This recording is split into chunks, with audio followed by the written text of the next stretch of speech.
Hi, everybody. Welcome to this week's Better Way Thursday workshop. We've got a really fun conversation for you here today. I'm here with Angela Ashurst and Britt Larsen. Both of them are repeat Better Way Thursday stars.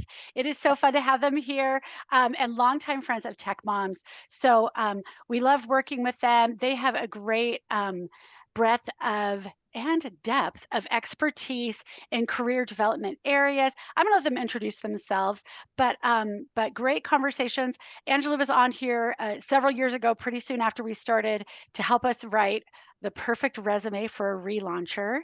And Britt gave us a workshop on planning out a career pathway and like finding your best career success. And the two of them have joined forces many times over the last years, but now they've got a new business and some great opportunities and great conversations, things to teach us today. So I don't know who's going first, or you guys are just going together, but I'm just going to turn the time over to you to introduce yourselves and the things we're going to talk about today.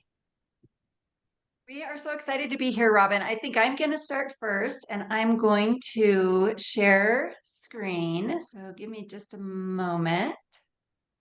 While she's doing that, I'll just say thank you so much for having us. We are such huge believers in your mission. And back when we both did this, it felt like you guys were just starting out, and it's been amazing to see how far you've come. Yeah, we are huge fans of Tech Moms. We're going to share a little bit about each of our individual stories as business owners and in the professional world. We're going to talk about the new project that we're working on together. We're going to talk about some mindset shifts as you kind of go back and forth between momming and professional and entrepreneur endeavors. And then some pros and cons to those two different paths of getting a job versus starting a business. So let's do some quick introductions. I'm Angela Ashurst. I'm the president and founder of Upword Resume, formerly known as Red Rocket Resume, which I think is my Better Way Forward presentation was in the Red Rocket Resume days. So I never ever would have guessed that I would be a business operator. I was a very idealistic literature lover in college. I got a bachelor's degree and a master's degree with really no thought to pragmatism, making money, or anything like that. I got married pretty young, started having children, but all the way along the way, I had various freelance editing and writing jobs, which was perfect for me. It was flexible. I literally worked from the kitchen table for many years. Um, I could do little projects, and then when they were done, I could focus on all the other things I had going on with my family. But eventually, I got a freelance editing job for a resume writing company, and I knew nothing at all about professional resumes or LinkedIn profiles. But I actually really loved that job. It was very flexible, these kind of discrete projects that I could start and then finish and move on with my life. But also, I am an advocate. I love finding out what makes you awesome and putting it into words and telling it back to you. And that's what I do as a resume writer. So I was talking with and writing for professionals all over the world. And eventually I got to the point where I thought I could do a better job if I was on my own. I would be making more money and I could be charging less if I was doing it on my own. So I just kind of floated the idea at a family reunion and said to my siblings and my parents, what do you think if I just started my own business? And they were all like, absolutely. It would be so easy. Yeah, totally do it. And their unfounded confidence is what gave me the confidence to get started. I would have never considered doing it otherwise. But as soon as they said that, I started to feel really excited about the idea. So I created what was known as Red Rocket Resume and is now Upward Resume. And for many years, it was very small. It was basically me as an independent freelancer. I had 5 kids, 3 of whom were 3 and under when I started it. And then I had one more a little later. So I had a lot going on. But eventually, when my youngest daughter started school, I thought I would really like to grow this business. I've got a little more time. I think I'm offering something valuable that people need, but I then quickly realized I just don't know how to grow a business. I just don't have the information. I'm kind of ignorant. So I had to upskill and up level my expertise doing online programs like Tech Moms, like the Cheetah Collective, which Britt and I are going to talk about. So then I got to the point where I knew exactly what I needed to do to grow my business, but I was really committed to doing it on my own timetable because I'm still working at the kitchen table during those like 90-minute preschool sessions and nap time and those magical 20-minute times when everybody's playing happily for a moment. So I was really committed to keeping my schedule on my own terms. And one boundary that I had for a really long time was that I did not have deadlines. I had goals, I had priorities, I had things that I was working towards really energetically, but I just didn't put deadlines on them because how am I supposed to know? I wake up in the morning and everybody has the flu, or somebody has lice, or somebody needs an emergency leotard immediately. So, no deadlines for me. A few years ago, I started the process of getting a divorce from my husband of more than 30 years. And that was another huge shift in my business. It had really been a privilege that I was able to start my business small and slow because I was married to someone who had a full time job with benefits and the mortgage was paid. And I had that predictability and reliability so that my money could be the extras. My money was the Disneyland money and the, yes, you can get those ridiculously expensive shoes. Yeah. But now my business is the mortgage and all of the essentials. So my journey for the past few years has been giving myself permission to make bigger moves. And that just because this is a business that started at the kitchen table while there were six little children running around doesn't mean that I can't land big partnerships, make bigger money, and keep progressing with my goals for my business and for my personal life. So I think my big takeaway is whatever it is that you are wanting to do or wishing to do, yes, you can. And we're going to talk about how to be empowered to kind of cross more freely across those lines between working at home, focusing more on professional development, and all the different forms that that might take during your life. Okay, Britt, let's learn about you. You're so inspiring, Angela. I mean, I Aw. get to spend a lot of time learning from you, but I always love when you share your story. And I think, especially for this audience, it's super inspiring. So, I am a political nerd and I own that proudly. I always wanted to work in DC. I did an internship as a 15-year-old. I loved it. And went to college with that in mind. I studied communications and political science, then I interned at NBC News and quickly realized I wanted to be on the side that was helping to make the news, not just report it. And I got a job on Capitol Hill, things aligned. I used to say I got lucky, but I did work so hard. I printed off physical copies of my resume. Angela may not even know this, and I took them to every congressman who would give me the time of day. Both sides of the aisle, I didn't care. I just wanted to work on the Hill and help make big things happen. And I ended up working for a very intense firebrand flamethrower member of Congress. And it was a really cool opportunity. I got to help with media in New York. He was from Iowa. And so I ran press during the straw poll. This was leading up to the 2012 election. And so my boss actually moderated a debate on CNN in South Carolina, and I ran point on that. It was an amazing experience, and I was the youngest comms director on the Hill. And then I quickly got burnt out because no one is supposed to work nonstop. And sadly, as some of us realize, DC is run by a bunch of 22-year-olds who don't know what they're doing. And it was amazing and it was awesome, but I got kind of ready to do something new. And in that process, the seed was planted of how no one teaches you how to find your first job, let alone your second and third and fourth. And I was still fairly young. I was 25. I was ready to do something different, but I didn't know how to do it. And I ended up getting a job with the governor of Florida, a very similar type of job in some ways, but much bigger in others in the sense that I was managing for the first time large teams. I had a couple employees on the Hill, nothing like being 22 and hiring your replacement, again, not knowing what I was doing.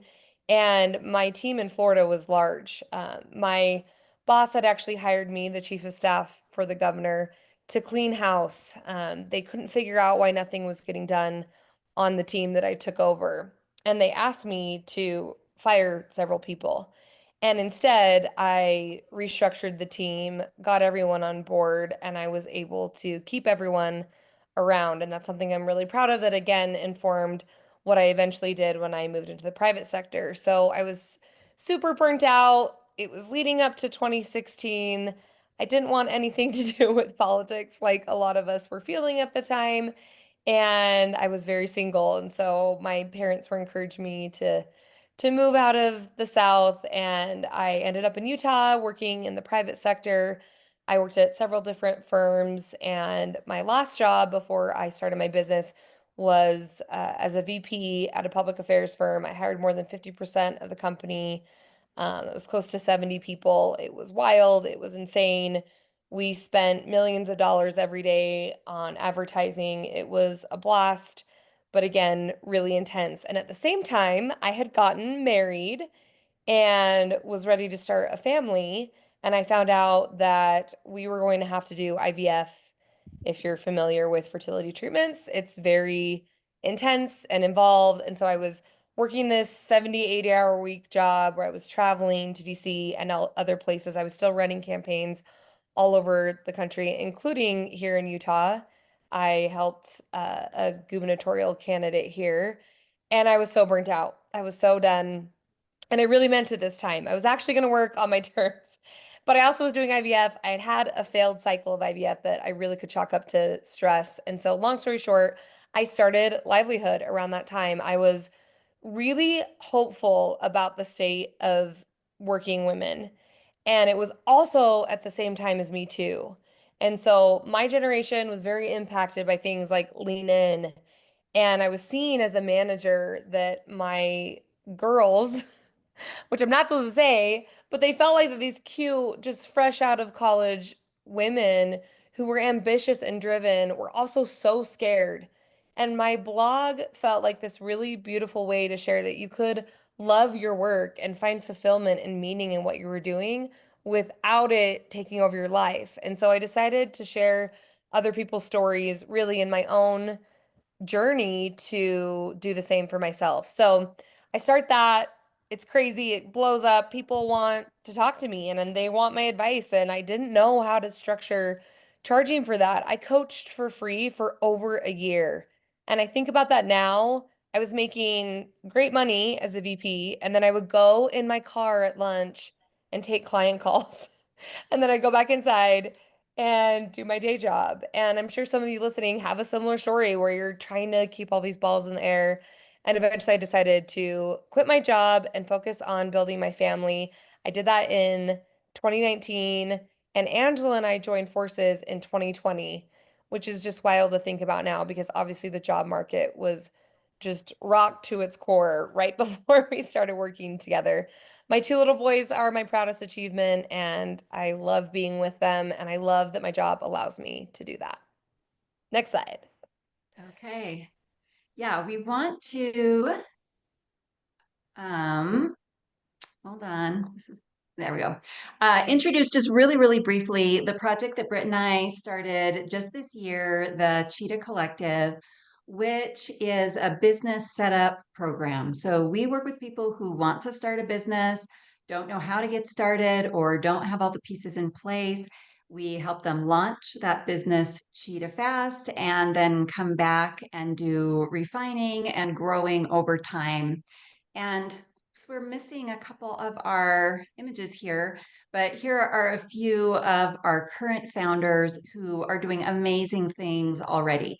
Some of them had been working on their businesses for a few years and not really getting traction. And we've been able to help them fill in the missing pieces and get started.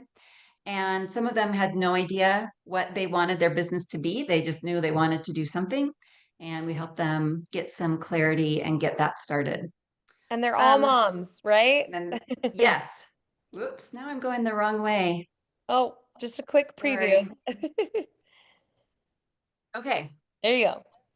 I'm going to turn the time back over to Britt in a minute, but I just want to share with you one of my very favorite statistics that if you were to put a salary value on the work that the average homemaker does, it's $126,725. And this statistic is from, I think, 2022. So let's adjust for inflation. And let's say if you are a full-time homemaker, the market value of your work would be $150,000. And I think that is so important because we live in a world, in a culture, and in an economy where work that we do at home, caretaking work, housekeeping work, is not measured in the economy. It's not part of the GDP. It doesn't have a dollar amount associated with it.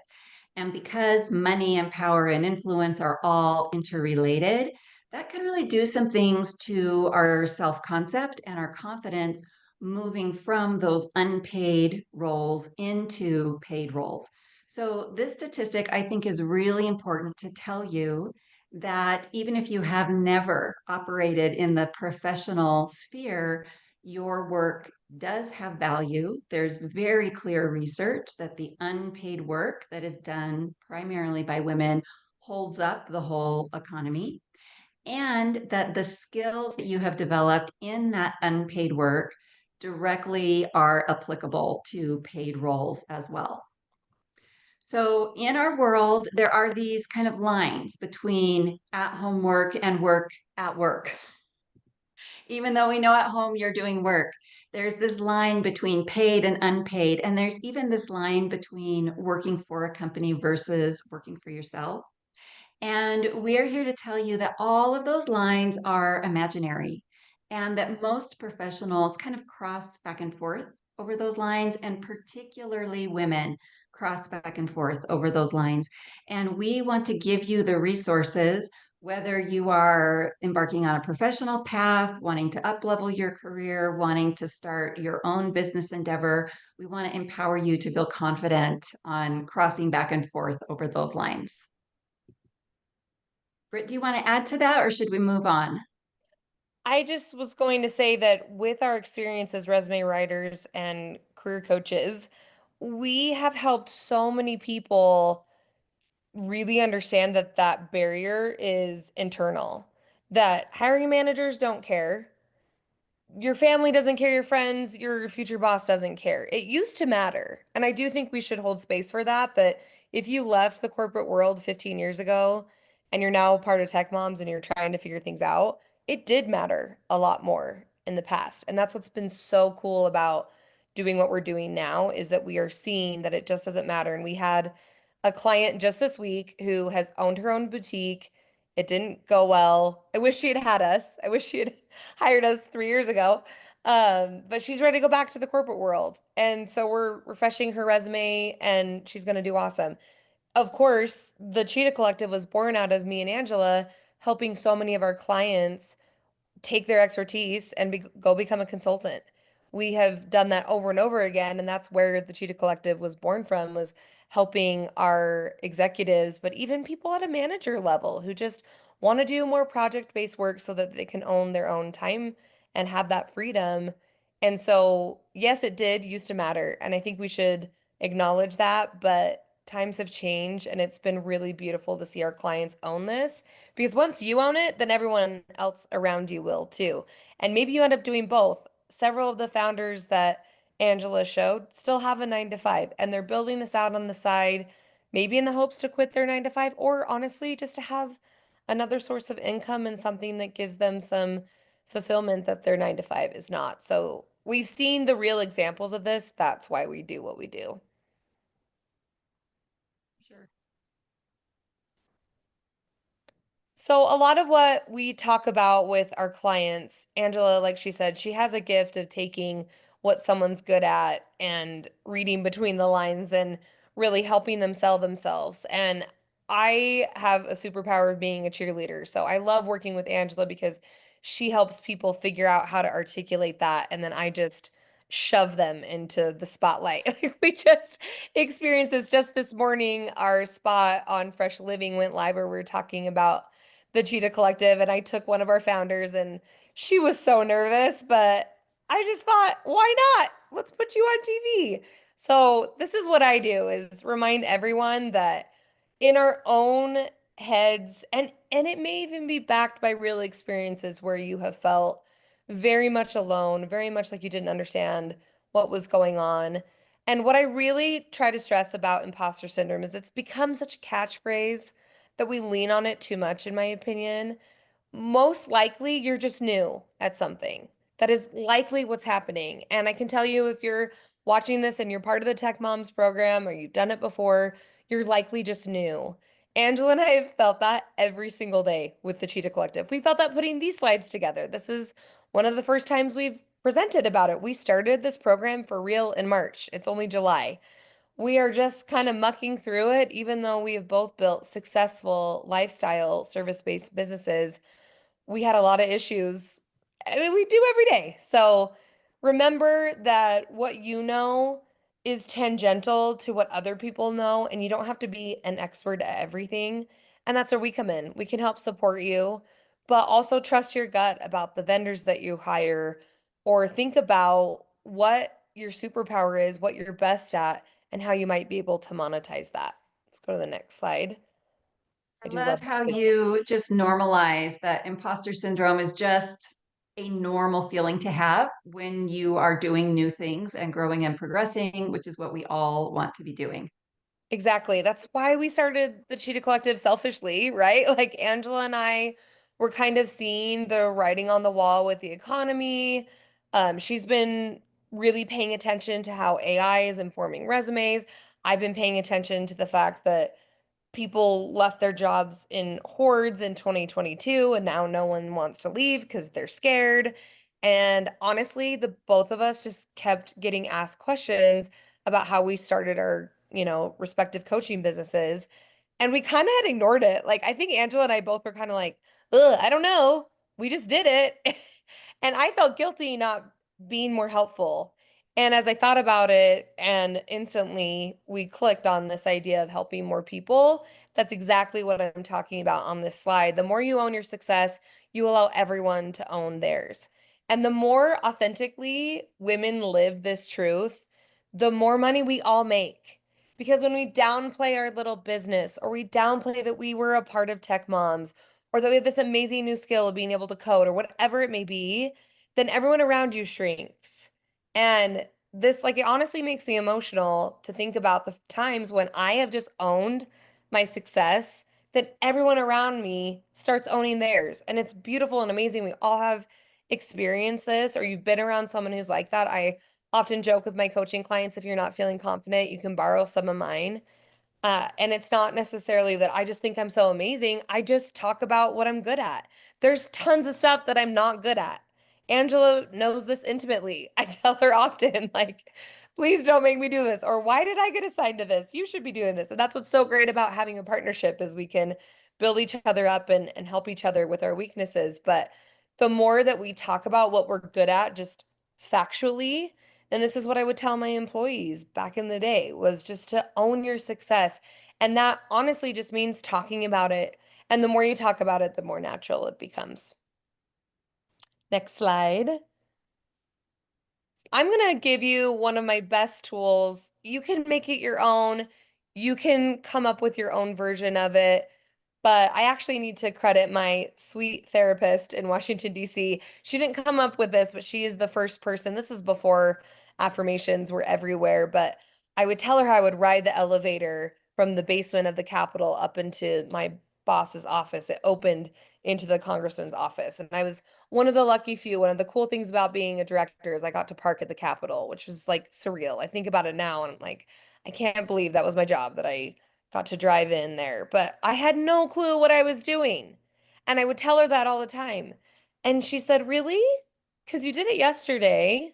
and you got promoted and you got 2,000 people to show up to that rally and you got your boss on MSNBC and you got press releases out. And I'm like, okay, you're right. And she said, I think you do know what you're doing. You just forget. And so I came up with this affirmation. I still use it every day. Man alive, I use it in motherhood. Like I probably use it more in motherhood now than any time because I'm kind of an older mom. It took us a while to have kids. It's funny, you would think that would make me more confident. It's done the opposite. When I see, a 24-year-old with the same age kids as mine, I'm like, do I even know what I'm doing? And it's fine. I just remind myself that in my small way, I am good at my job. There's things I'm not good at, but I am mostly good at it. I do know what I'm doing. I may not know what I'm doing tomorrow. I may not know what I'm doing in an hour, but I can figure it out. And I do make a difference because every person does. And that is something that, oh my gosh, Angela and I feel so deeply is that small businesses are changing the world. They're probably going to make more of an impact. Tech Moms is doing more for the world than any of us could probably do in public office. I feel very qualified to say that, and that doesn't mean we don't want women to run for office, but you will have such a huge impact as an employee on some tech team, and those people need you, and they need your voice, and they need your skills. Next slide. So I want you to think about your personal brand. And this is just as important if you're starting your own business or wanting to consult and do a little something on the side. It is drastically important. Like it is so important as an employee because now you don't stay somewhere for 5, 10, 15 years. Your intrinsic gifts and your brand stay with you regardless of the title behind your name or the company behind your name.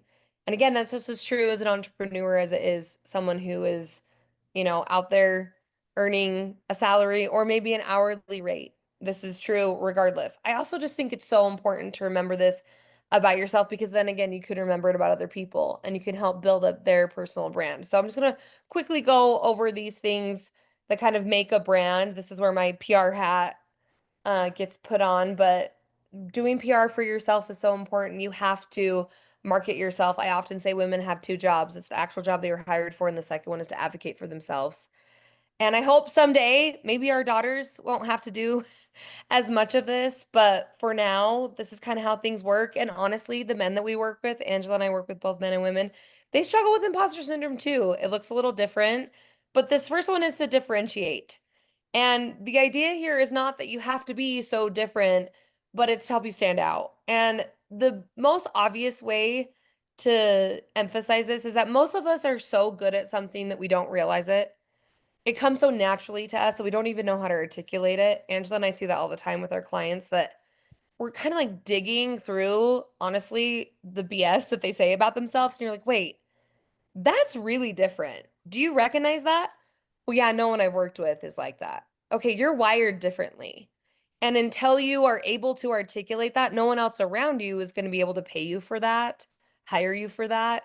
And so you have to be able to articulate that. So go to LinkedIn and look at your recommendations. Go to your former PTA, pals that you worked with, maybe other volunteer in church and community responsibilities. Ask them what you're best at. It might surprise you. And this really surprised me because I would have never ever imagined. I mean, career coaching wasn't a thing when I was in college, and even when I was first out of college, this was not what we do didn't even exist, which is wild. And I think 10 years from now, the same will be true. But when I asked my employees what I was best at, I was shocked. I thought they were going to say processes and I'm really into efficiency. All of them said I cheer them on. And that's how I came up with my tagline. I went back to my old employees. What did I do? I cheer you on. I'm like, okay. And I literally went and took pom-poms to a branding photo shoot. It didn't make any sense. Sometimes I still hate it. It feels so natural to me. I'm like, how can I be good at this? Oh, it's actually just who I am. So that's where your value comes in. You articulate what you're different, what your differentiator is, and then you either attach a dollar figure to it or you make it more tangible. I always say you don't have to be quantifiable, you need to be tangible. So me cheering them on meant better retention rates. Me cheering them on meant they found better jobs. Me cheering them on meant everybody made more money. And that comes to commitment. You are going to be committed to whatever your personal brand is about. So, how do you want people to feel around you? What causes do you care about? And that goes to being authentic. You have to be more real and genuine. I tell this in every interview prep session that I do with a client. The more authentic and genuine you are when you're selling yourself, the more honest feedback you will get. You will probably repel some people. I'm sure right now, as you're listening, there may be some people who are like, the Cheetah Collect is not for me. That's fine. I have to authentically be who I am so that you can check yourself and see if we're a good fit. That's how I handle every sales call. And that's why I think I land almost every sales call is that I just say, here's who I am, take it or leave it. And at that point, they've already seen on my website and social media, or maybe they've even met me and they know that they're a good fit long before we work together. And that leads us to vision, which is just what do you want for your life? Why did you join Tech Moms in the first place? Why are you wanting a change? I'm guessing you were at a crossroads because we get to them, I think, more frequently now. I think about my dad, who is watching my cute kids right now, who was at HP for 38 years. That's just not the norm anymore. And so, with that in mind, what is your grander vision? Because it can't be attached to a company, it can't even be attached to your business. Last year, this time, if you had told me I'd be launching a new business, I would have laughed in your face. Last July, this wasn't on your radar, was it, Angela?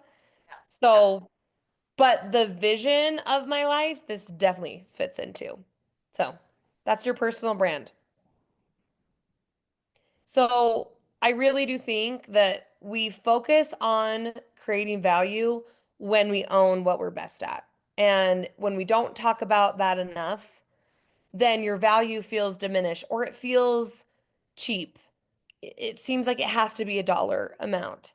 But when you own who you are and your gifts and the things that you do, again, just somewhat naturally, and now you have all these added tech skills, which is amazing, then those things come together and that's how you create value. And articulating it is like anything, you just have to practice.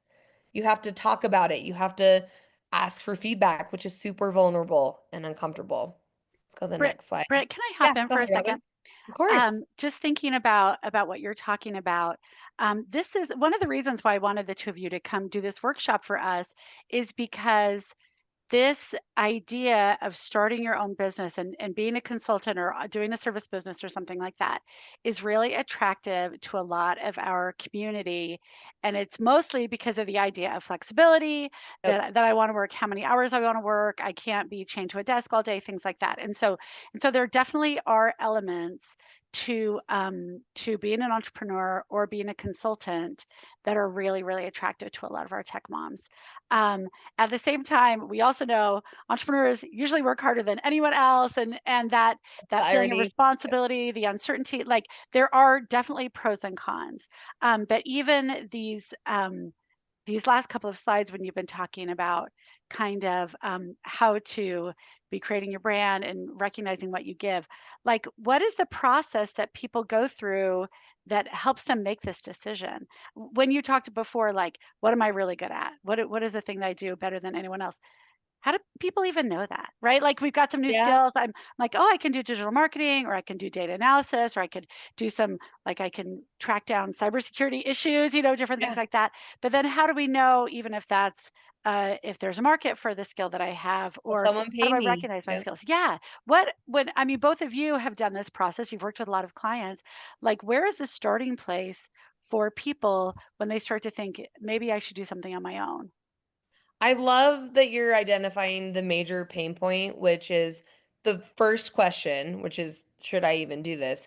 And then a lot of it just leads to inaction. That's what Angela and I have seen, right? Like, I know I could, I know I should. It somehow feels easier to apply for a job. I probably shouldn't say this because both of us are still writing resumes and career coaching, but applying for jobs right now is just as hard as starting a business. Like it is wild. Like you have to send out 100 plus applications. You could probably put together a website in that time. Like that's why we're doing what we're doing is that the world is becoming increasingly entrepreneurial for several reasons. I think at the core, it's that the attractiveness of a company just isn't there anymore. I think 2020 showed us that if I can work from home on my laptop, why would I work for this guy when I could make that value for myself? Now, if you're at the very, very start of your career, that is a totally different issue because you may not have the skills that back it up yet. So the timing feels like it has to align. I like to tell people to try to pursue both at the same time, which feels insane. Mhm. It sort of is annoying to me that everyone kind of has a side hustle now and they have their main hustle, but maybe those two things become a beautiful blend. We will actually get to that later in our presentation, Okay. the heart of your question. So I'm so glad you really teed us up perfectly because Yep, you did. Angela has a great side about that. So, with that in mind, think about these questions. And I think to your point, Robin, they can go either direction, but what we're really trying to do, and I think it's kind of radical. That first slide that Angela made, I want to trademark it. Like those lines between feel so stark when you're in the decision making process. And I was there. Like I started my business when I was a VP. I had no business starting a business. I had no time. And it just felt like something I should do. And then it, like I said, I did it for free for a really long time. And then it kind of came together. And honestly, the heart, and we'll get to this too, of the Cheetah Collective is that we really believe in testing the market. So you don't have to go invest $10,000 in an insanely fleshed out website. You could literally just start telling friends and family, hey, I'm doing side projects for IT companies. Like, do you know of anyone who needs just like project based work for a small business? I'm still figuring out what I'm even charging. Take a chance on me, I'll take a chance on them. And the next thing you know, you have a $1,500 a month retainer and you're working 3 hours a week. Like, all you have to do is start. And there's so much more willingness to do that. And we've seen that in our program. So these questions I think get you started in kind of thinking about how do I want people to feel when they work with me, whether I'm their employee or I'm a consultant and I'm doing something on my own. How do I want to feel about my work? And I think you have to dig really deep into this because as women, we want to help people. Like that's just kind of our stereotype, right? I wanted to feel like my work was important. That was so vital to me with stepping away from my political background because that was my dream and I accomplished it and it felt big and huge and I worked on these massive things and then I realized very quickly that those one-on-ones I was having with my employees were so much more valuable than anything I did in DC. So that makes me different. What am I best at? Like I said, talk to your family. I love Angela's story that she brought her business to her family and they were like, yes. And her brother, right, came up with the name. My mom named Livelyhood. How amazing that we have these supportive families. So many of my clients don't. And I say, please keep your dreams to yourself and find a new circle. And maybe that's what your work has to be is I work around a lot of moms who aren't big dreamers in this way. They are totally content and they love their families and that's where they're focusing their time. That's awesome. We love that for them. But maybe you need to broaden your circle to be around people who are going to help you dream big. And then I want you to think about what 3 words best describe your professional persona. And again, that will not change. I came up with mine long before I started Livelyhood about how I wanted people to feel around me and that I wanted to feel a certain way about the work that I was doing. So this is kind of a good exercise to start with. Right, I love your messaging about imposter syndrome so much and just the importance of working through questions like this to know what your strengths are and then just really owning them in an unapologetic way. I think that is really an important step, whether you're looking for a job or starting a business, and definitely the first step, Robin, in figuring out what your business maybe should be. Um, so let's talk through that decision point of which of those paths might be right for you. And like you said, Robin, there are pros and cons to both. Probably the biggest pro to getting a job is that regular paycheck. It shows up the same time every month. It's about the same amount of money. Amazing. When you start a business, I will it say is, I worked at a startup and I didn't know when my paycheck was coming. That was a fun yeah. experience. When you start a business, it's definitely unpredictable. And what you get paid is what you hustle for. You have to go out there and hustle for your clients or your contract tracks or whatever form that takes. On kind of the flip side, when you have a job, in some ways, your earnings have a limit. Hopefully, you're getting promoted, you're getting raises. But starting a business, in theory, your earnings are unlimited. You can 2x or 10x your business if you want to.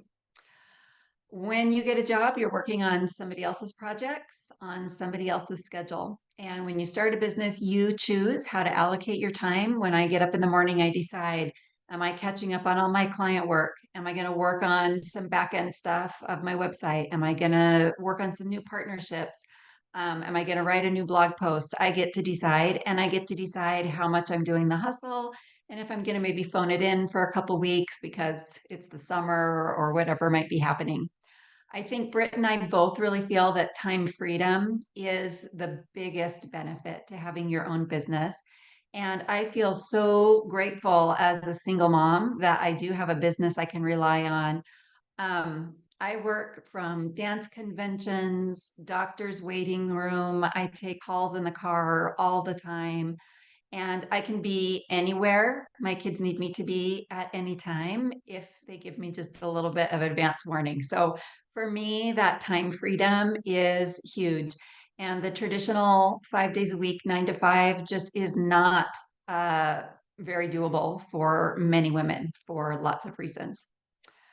And then, of course, when you have a job, you have the freedom to just do your job and stay in your lane.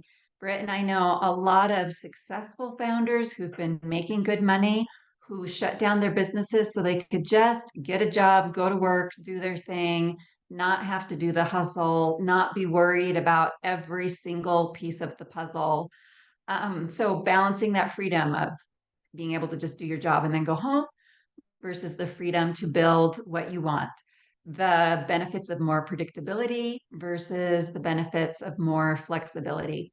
Neither one of these is right or wrong. It may change depending on your phase of life, and definitely just sort of your mindset, your appetite for risk and hustle, and so forth.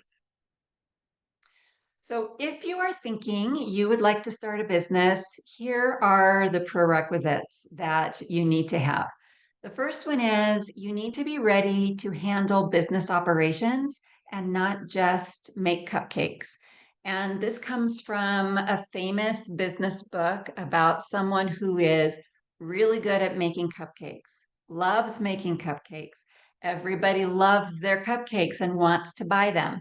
So they start a cupcake making business and then immediately start spending their time doing everything except making cupcakes. They are managing money and hiring and doing facilities and purchasing and everything else. So if you really want to just make cupcakes, you're going to feel that frustration in your business because actually so much of it is all the other stuff beyond cupcakes.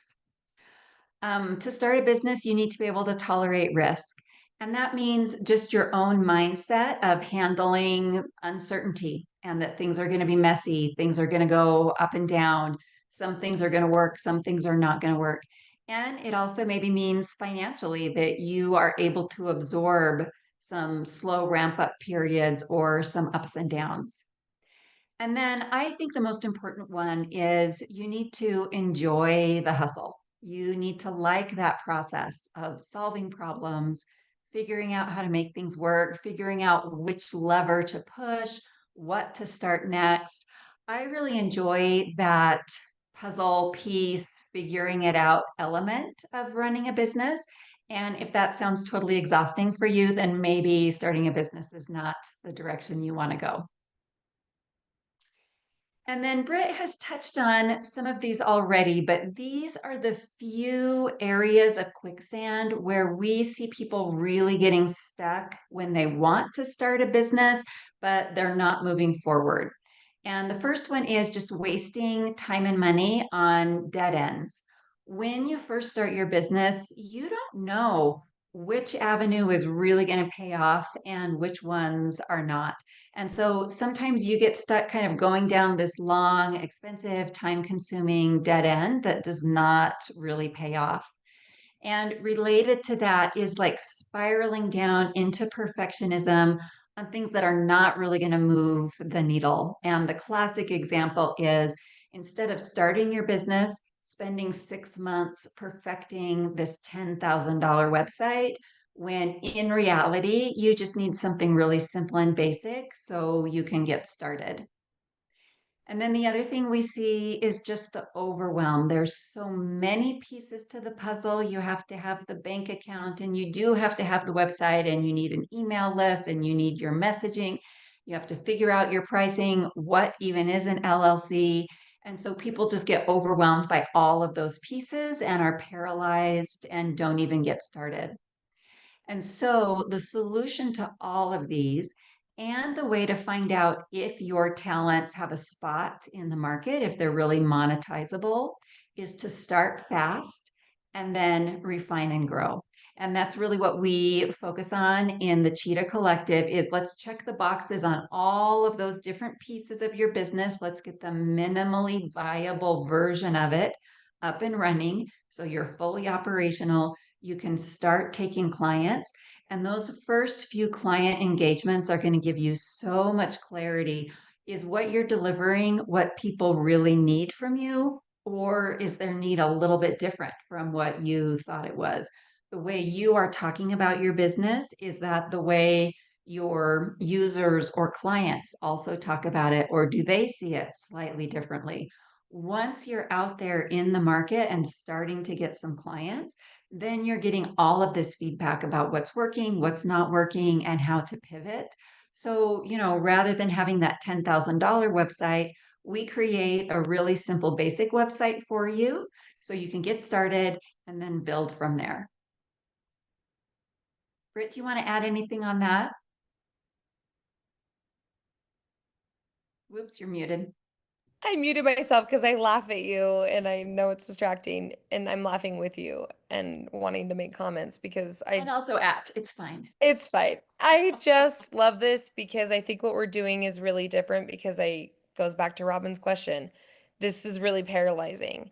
And so we've tried to do essentially what Tech Moms has done in our own way of making this accessible, making it so that if you want to test something out, if you've had a dream, if you've thought, okay, I've got the skill and I've done it long enough now, I know people need me more in a project way. I mean, that's honestly what I thought about when I first started my business. So I just love that we're focusing on action, and not making it overwhelming because, like I said, you have to learn just as much. It's just a slightly different skill set to apply to jobs now between the ATS and tweaking your resume. It's a lot of work. So this is just a slightly different path. And I think it's totally possible to do either both at the same time. I mean, we only have one or two founders that doesn't have a full-time gig, and those people are awesome. Like one of our moms who just she's always ahead of the curve in our curriculum.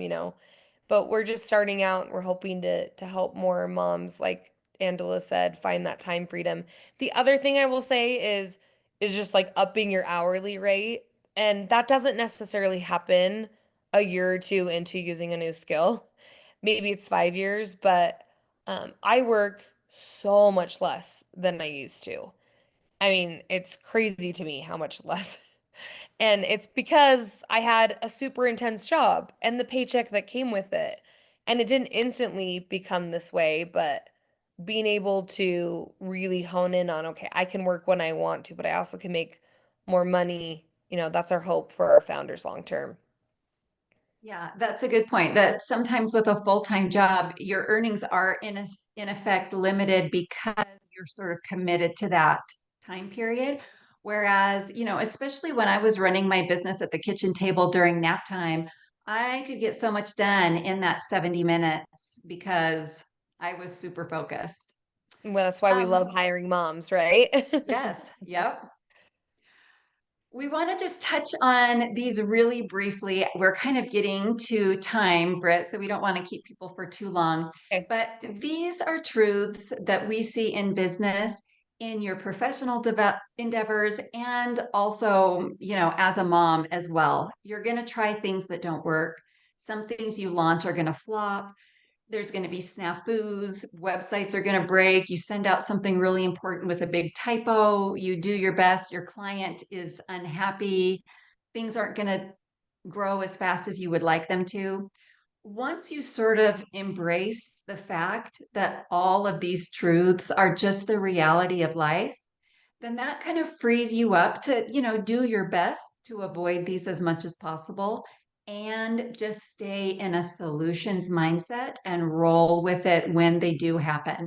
And honestly, I think that is one of the strengths that we have as moms, where things blow up and we keep on moving. And that is a huge asset in professional and business endeavors.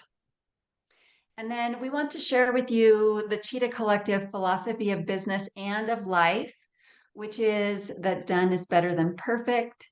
You can keep building the airplane while you're flying it.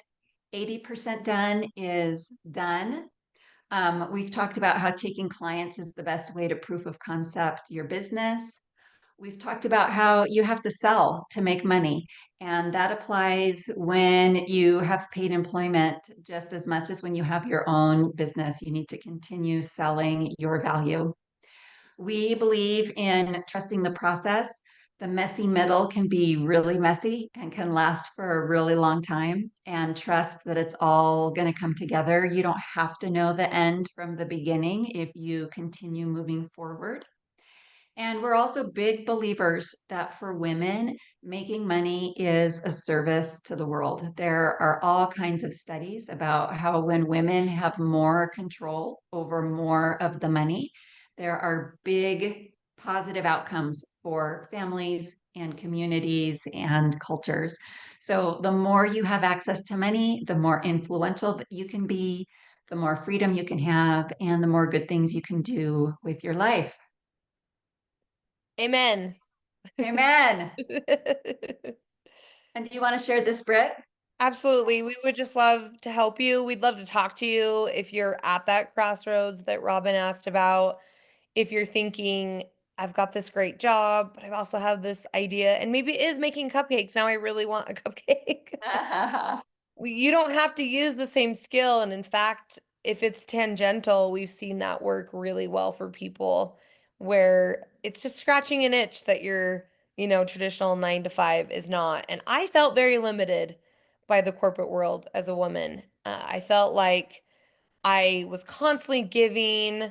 I even worked in my last role. The last year I was there, I was getting commission in addition to my salary. And I thought this is going to change everything because if I can control what clients I'm bringing in, the sky's the limit. Well, I landed us the 3 biggest contracts that they ever had, but 2 of them I had to split with someone who had nothing to do with my pitch. They just were a difficult sales team member, and I was so furious. So I think what is really cool about doing something like this is that you do own it. It's also the really terrifying thing. And so that's what we're here for. Angela and I constantly say, oh my gosh, if we had had the collective back when we were starting, I mean, look at where we would be now. But I also loved what Angela said at the beginning about no deadlines, because you could build this alongside your 9 to 5 without making this insane investment. And then maybe it's 2 years from now where you're really ready to quit your job or take it to the next level. So we are offering $500 off our program with the code TechMoms. You can use the QR code. Please follow us on Instagram. We are just a little baby business ourselves. We are just starting out, and it's been kind of hard to start over and start fresh. I have thousands of followers on Livlyhood, and we're just starting out with the Cheetah Collective, and we're just so grateful to be part of the Tech Moms community because we so believe in what you're doing, and we'd love to help you with your dream. Love it. Yeah, we would love for you to follow us, reach out at any time with questions, and we always love to connect with tech moms. So let me ask you guys a couple questions. First of all, I love what you were talking about, Angela, just a minute ago when you were saying just like dive in, get moving, right? Whatever you need to do. And Britt, I just mentioned this on LinkedIn when someone had posted something somewhere, but it's a quote that I think of all the time from your first Better Way Thursday when you said, if you're not embarrassed by your first effort at building something, then you started too late.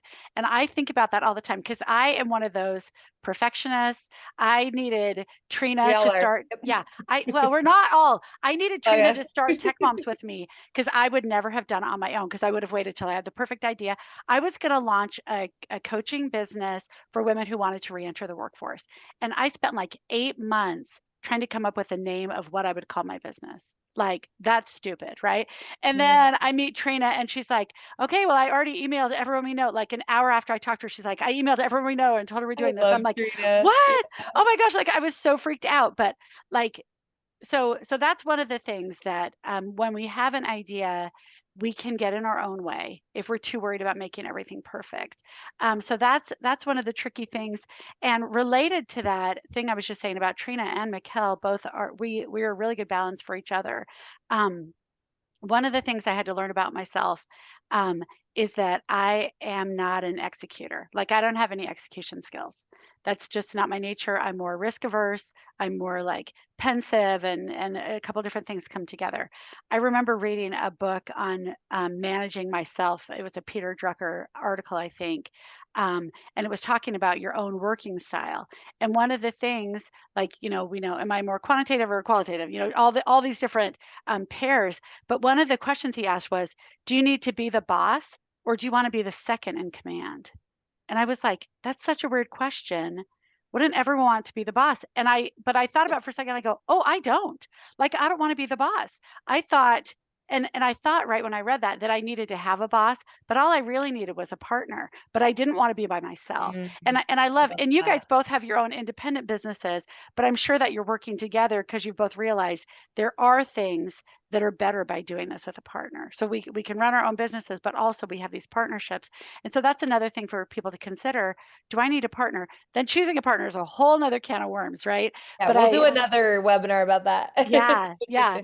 But like recognizing some people work best when they're either on their own or where they are totally the boss. They've got all the decision making and then they just have a bunch of people under them to do more of the work. But for me, I love working with partners. That was really valuable. And I also have amazing partners, which helps a lot. The third thing that I want to say, and this is the most sensitive part, what is it like starting a business right now? Because the whole Yeah. world is exploding, right? Yeah. And so I was talking to a tech mom 2 days ago who was launching something, and I was trying to give her some feedback on something, but I'm like, is it like, and I'm sure there are opportunities in certain areas and no opportunities in other areas. Like how are you advising people right now when everything is so uncertain? Different. Well, first of all, I love that you attribute that quote to me, and you did on LinkedIn, and it made me so happy because it's the founder of LinkedIn who said it. Ah, we're So both so famous. It's Reid Hoffman's quote, and it's something to the effect of if you are really proud of your first product, then you launch too late. And my first website for Livelyhood, it looked worse than MySpace. It was my engagement photos with my husband cropped out of it. You could like see his nose on the side because I didn't want to spend money on new headshots. And it was terrible. So to answer your first thought, that is our entire philosophy is launch the thing. We've already changed our name. We are evolving alongside our founders, which I actually think is the beauty of what we're doing is that we're not sitting up on some hill saying, we've got it all figured out and we're going to educate you. We're doing this alongside you. We're bringing experts alongside you. That's something we didn't speak to, but what Angela and I have seen happen time and time again is that we hire people that are so-called experts and we waste a lot of money. We have just completely transform that with our experts that we're bringing to the table for our founders. They're all offering, ways to work with them at a discount. They are all good at what they do and we know because we've been burned. So that's really important to us. I think the second one, and maybe I'll let Angela speak to that more, but like I said earlier, we balance out each other's weaknesses and strengths and every single day I'm so glad that I did this with Angela and with someone else, absolutely, but that I did this specifically with Angela. And I think it really helped that we have worked together before. I know Angela's strengths, she knows mine. Um, but what's also really cool is like when we first started working together, we didn't see each other for like 6 months because it was during COVID. And we kept it really focused on the business, and we've become better friends, of course, along the way, which has been really cool to see. I think women, especially if you haven't been in the workforce, you're like, oh, I want to start a business with my best friend, but your best friend's probably not the right fit for your dream. And I think that's really cool that now Angela and I are such good friends, but it's not like it started that way. It was very buttoned up and very professional at first. And then your last thought, it's scary, but I don't think it's any scarier than it was. Like it's just different. I mean, AI is changing everything, and that is really wild. And I think especially for service-based providers, it's going to upend things. But man, tech used to feel somewhat predictable in the sense that you're like, oh, I might get hired, I might get laid off, but then all the benefits were there. I'm not seeing that as much in tech because other companies are catching up, which is cool. But I also just think, my dad experienced this. My dad was at HP, as I mentioned, and his job got replaced by a robot and a team in India. And that was in the mid 2000s. It was wild. So the world is constantly evolving. And I think that's one thing that's really cool about being an entrepreneur is that you can evolve alongside it. So I think it is different, but I don't think things are in such disarray that it's a bad time to start a business. I would say it's a really exciting time, mostly because of what we talked about, where you can literally take, your laptop and fly to Thailand and work for a week. Our moms would have my mom every day still is like, the only thing I could do from home was teach piano. There's Yeah. so many opportunities. Well, and what you were just saying about AI can offer tons of new opportunities for us to build businesses, Exactly. right? And so, Exactly. I mean, it is tricky. It's tricky to figure out. It's a risky time, but also I think a time with opportunity. Yeah. So, Yeah, and yeah, I would agree that always as a business owner, you're going to need to be pivoting. The circumstances are going to change, your clients' needs are going to change. What other people are offering is going to affect what you are offering. So you always need to be pivoting and adapting. Maybe that's more so now, but I think it has It's largely always been the faster. case. I mean, Yeah. for sure, in my business with resume writing, AI has super disrupted that industry. So I've had to get a little bit more clear on what is it that I do offer that's different from what you could do with ChatGPT, and how can I lean into that and articulate it a little bit more. So always pivoting is the name of the game. yeah. Well, thank you both so much for joining us today. This is a super attractive possibility, also scary. And so thanks for breaking things down for us today. Do you want to go ahead and just stop sharing? We can all just wave goodbye. Uh, but I appreciate both of you so much for your expertise and your advice and support to tech moms that you've always given. And I applaud you for the good work that you're doing and the good things that you're building. So for sure, everybody check out what Angela and Britt have going on, and you can reach out to them directly. You're probably, maybe lots of you are already connected with them both on LinkedIn, but please do connect with them on LinkedIn, follow the work that they're doing. And this is like a kind of a constant question that we have at Tech Moms, like, do I go get a job? Do I start something on my own? Do I do this? And I loved your advice to say, try for both, right? Like figure out what you need to do. We're all going to be pivoting a ton as we're moving forward, and we'll be doing that forever. So that's, sorry if that's bad news to you. It also could I be know. exciting news, right? Oh, I Right. had one of our very first tech moms came into the program. She said, I just want to get a job and keep it for the next 20 years. And I was like, sweetheart, that's not going to happen. Like not in tech, but not anywhere anymore. No. Yeah. Britt, my father-in-law worked for HP for 32 years Oh, as well. really? Like they Wow. are they are twin HPers, probably Yep. a lot older than your dad because he's already even passed away, but he was there from like, forever. And those days, regardless, I mean, even the government, I used to tell people, like, if you want a stable job, go work in the public sector. Nope. Like there's That's just, all that Angela and I are yeah, doing yeah. right now. It's Yeah. so interesting. And so we do need to be prepared for things to switch and be ready. And by learning and growing, that's the way that we're going to be most resilient to roll with the punches, right? Because they're coming our way. I know. Sorry Amazing. for the bad news, everybody, but you really want me to tell you the truth, don't you? Good. It's Uh, fun. Change is awesome. yes. Okay. Well, thank you so much to both of you, and thanks everybody Thank for you, joining Robin. us. Yeah. Thank you. Uh, and we'll see you at our next Better Way Thursday. now, I've lost my mouse. I was going to turn off the recording. Bye, everybody. Bye.